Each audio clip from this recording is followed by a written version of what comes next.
The planet Vera 9 was not kind to visitors. Its skies were a bruised shade of copper, streaked with storms that burned like liquid metal.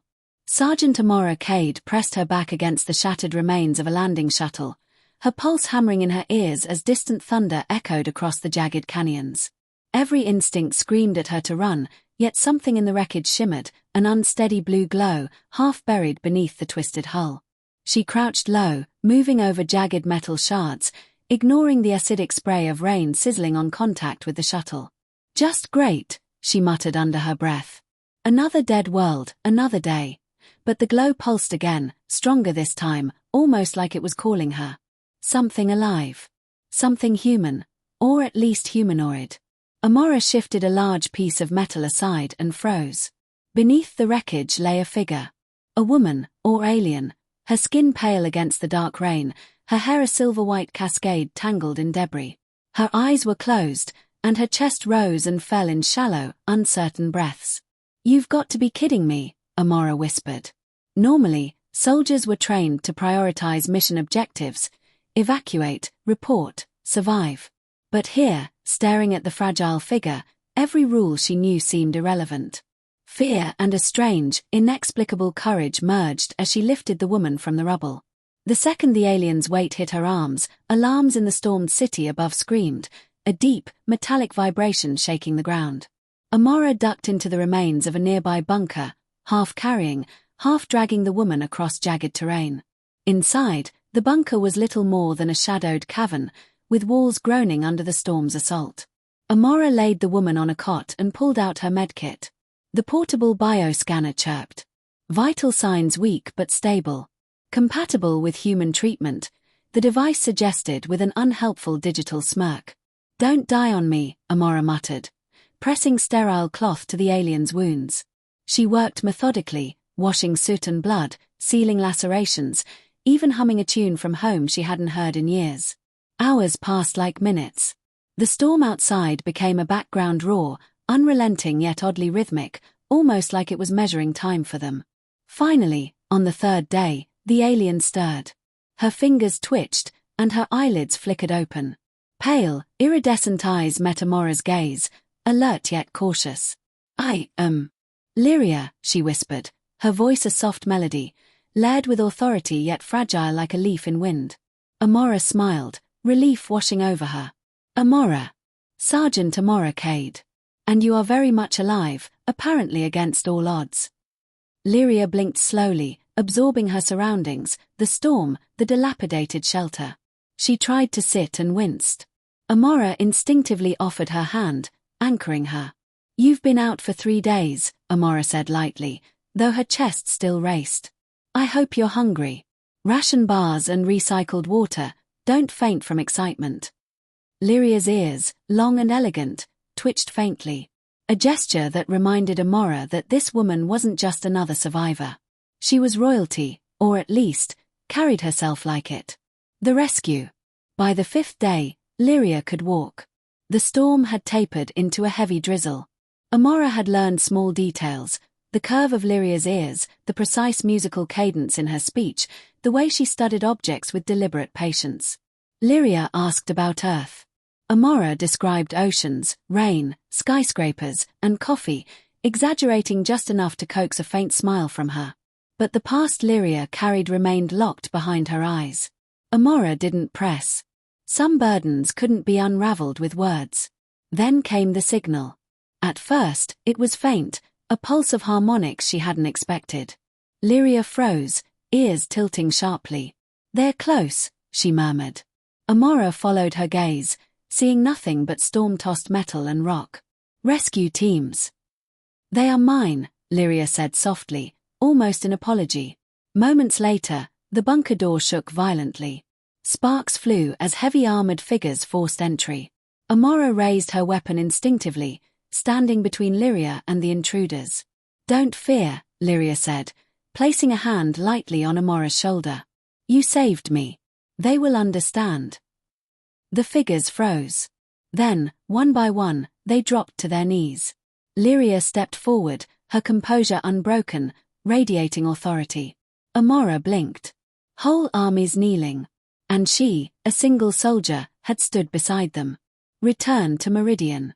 The soldiers treated Lyria with immediate reverence. Anti-grave stretchers, breathable air units, and delicate care surrounded them.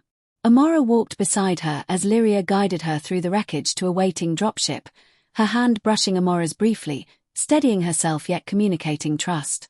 "You gave me 3 days of life without titles," Lyria said softly as the ship's engines hummed beneath them. "I will not forget that." "I just didn't want you to die," Amora replied, feeling suddenly small in the vastness of the galaxy. The dropship lifted, and the stormed planet shrank beneath them, revealing the chaos of a battlefield left behind. Inside the ship, Lyria rested in a medical cradle. Amora felt every glance from the Meridian soldiers around her, each silently judging her presence. She reminded herself she had been chosen to walk beside royalty, whether she liked it or not. The ceremony. Meridian Command was awe-inspiring, a palace of light and floating structures.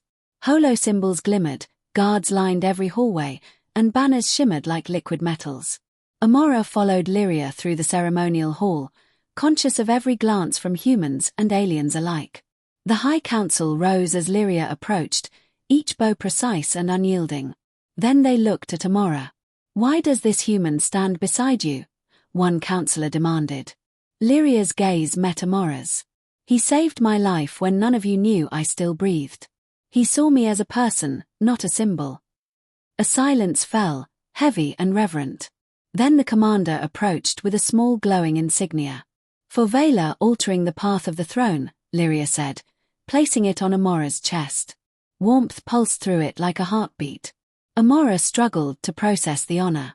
A simple soldier, now recognized by a royal alien nation. Humility, embarrassment, and pride collided inside her. Lyria leaned toward her. "You endured worse in the bunker. And yet, you stayed. For that, you have my gratitude." Amora swallowed hard. I'm honored. Truly." They shared a quiet smile, the ceremony fading into a softer rhythm of gratitude and recognition. Farewell. The time came to part. Lyria's people awaited her, ready to return her to a world of expectations she had escaped briefly in the bunker. She extended her hand, not in ceremony, but in friendship. "Farewell, Sergeant Cade. Should fate allow, our paths may cross again." "I'll hold you to that," Amora said, taking her hand. The dropship lifted, leaving Vera 9 and the chaos behind. Amora held the insignia, feeling the warmth, remembering the bravery it represented. Not just her own, but the courage in every choice to protect life. She had entered the battlefield as a soldier, but she left changed, carrying the knowledge that even a single human could bridge worlds, save lives, and leave a mark on the galaxy. The sun, or whatever passed for sunlight on Meridian, was more like a soft white glow refracting through the city's layered atmosphere. Amora Cade walked beside Princess Lyria in the corridors of Meridian Command, her boots echoing against the polished floors. It was her first day outside the storm shelters, and every corner of the palace was a reminder that she was a human soldier standing inside a world far older and more intricate than her own. "Adjust to the light, soldier," Lyria said, her voice calm but carrying a weight of authority that made Amora straighten instinctively. "It is rare for outsiders to walk freely here." Amora blinked, letting the glow wash over her eyes. Got it. No glowing eyes, no ceremonial stares, no accidental galaxy incidents. She gave a small laugh, trying to lighten the tension. Lyria didn't smile, but her ears twitched, a subtle acknowledgement of humor. "Your people?"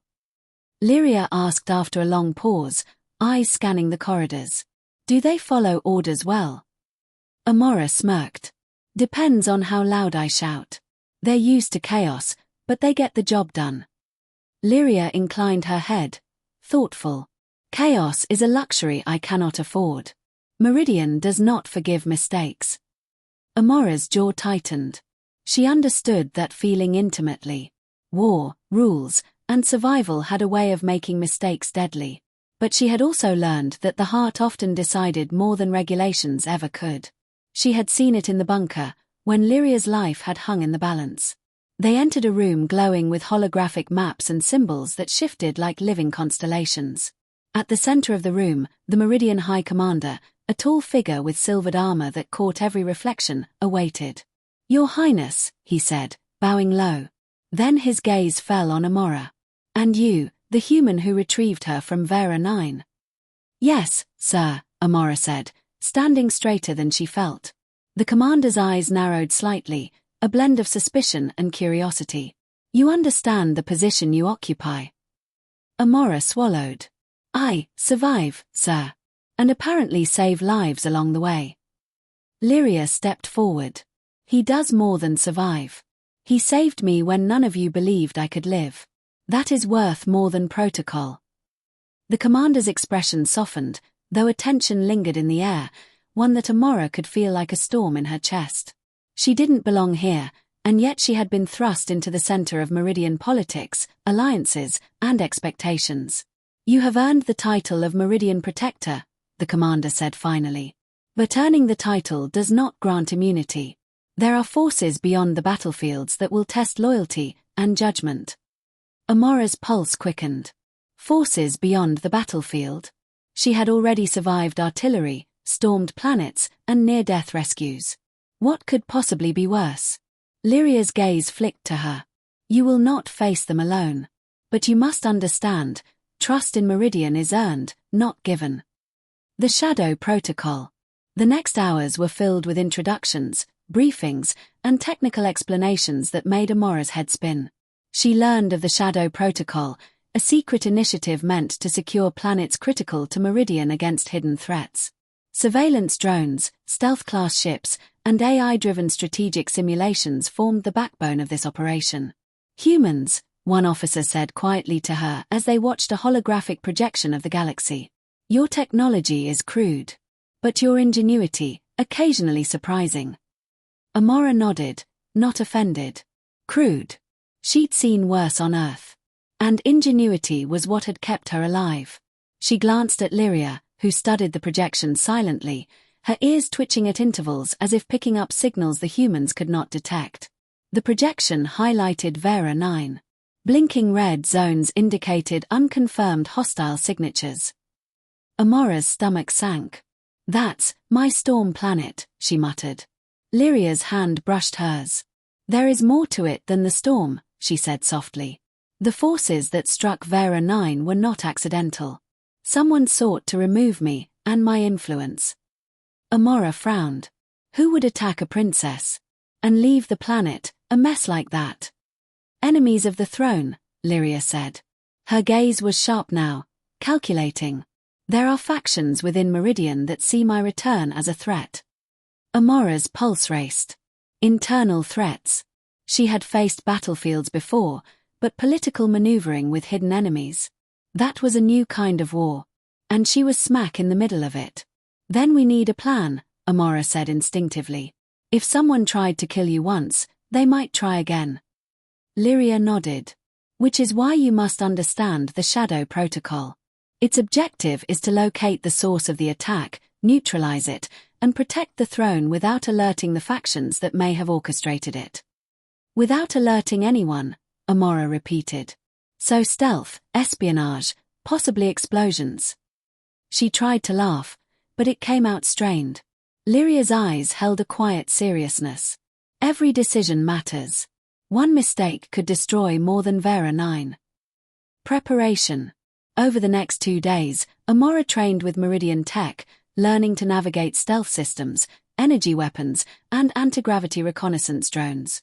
Her human instincts clashed with the precision and etiquette of the Meridian forces, leading to more than one awkward mishap. "Your methods are unconventional," one officer said as Amora managed to misalign a drone sensor. "Unconventional works," Amora replied with a grin. "You'll see." Lyria observed quietly, occasionally offering subtle guidance, her presence a calming anchor.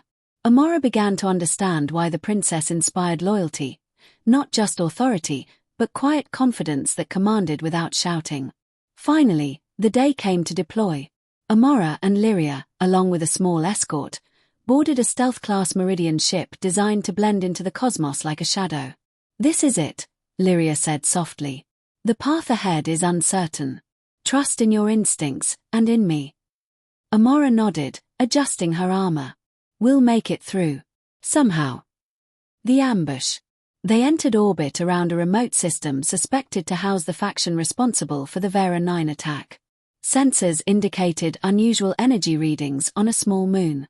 Surface teams report minimal life signatures, the ship's AI said. However, energy fluctuations suggest concealed installations. Amora's jaw tightened. Concealed as in booby-trapped. Concealed as in potentially lethal, Lyria corrected. The landing was rough. Anti-gravity fields shifted, sending them sliding across the deck. By the time they exited, the moon's surface was a mix of jagged rock and artificial structures barely visible in the grey light. They advanced carefully. Every shadow seemed alive, every sound amplified by tension. Amora's training screamed at her to be cautious, but her instincts also pushed her forward. Lyria moved beside her, ears twitching, scanning. Suddenly, a pulse wave flared. Energy shields activated on nearby structures, and hidden defenses unfolded. Automated drones emerged, firing plasma pulses. Move! Amora shouted, rolling to the side and firing her weapon. Lyria followed, unleashing precision energy strikes with a grace that reminded Amora of dance rather than battle. They pressed deeper into the installation. It became clear that whoever had attacked Vera 9 had been preparing for something larger, something that required not just stealth but power, strategy, and ruthlessness. The core. At the heart of the installation, they discovered a chamber filled with meridian data cores and holographic maps of multiple planetary systems. A figure emerged from the shadows, a rogue meridian officer, armor scorched and eyes blazing with resentment. You survived Vera 9, he spat. Impossible. She is mine to control. Lyria stepped forward. No one controls me. Not even you. The confrontation escalated quickly. Energy blasts, rapid maneuvers, and strategic dodges filled the chamber. Amora realized that survival would require more than strength, it would require creativity. She manipulated the environment, collapsing a support column to create cover, rerouting the rogue officer's own drone systems against him. Finally, with a coordinated strike from Lyria and Amora, the rogue officer was incapacitated. The chamber hummed with quiet energy, the threat neutralized, for now. Resolution. Back on the ship, Lyria secured the data cores, ensuring that the Shadow Protocol could continue without compromise. You were extraordinary, Lyria said, her voice calm but warm. Human ingenuity, it saves more lives than you realize. Amora shrugged, tired but alive. Just doing what comes naturally. Lyria's gaze softened. You've proven that trust can bridge worlds. That even in the vastness of war, humanity can make a difference. Amora smiled, feeling a strange weight lift. She had gone to Vera 9 as a soldier, but she returned as something more, a guardian, an ally, and a link between humans and a civilization far beyond her imagining. The stealth ship rose above the moon, disappearing into the black sea of stars. Somewhere, unseen, the galaxy waited, filled with threats, intrigue, and the endless pull of destiny. And Amora Cade, human soldier, Meridian protector, would face it all, because she chose to act when it mattered most.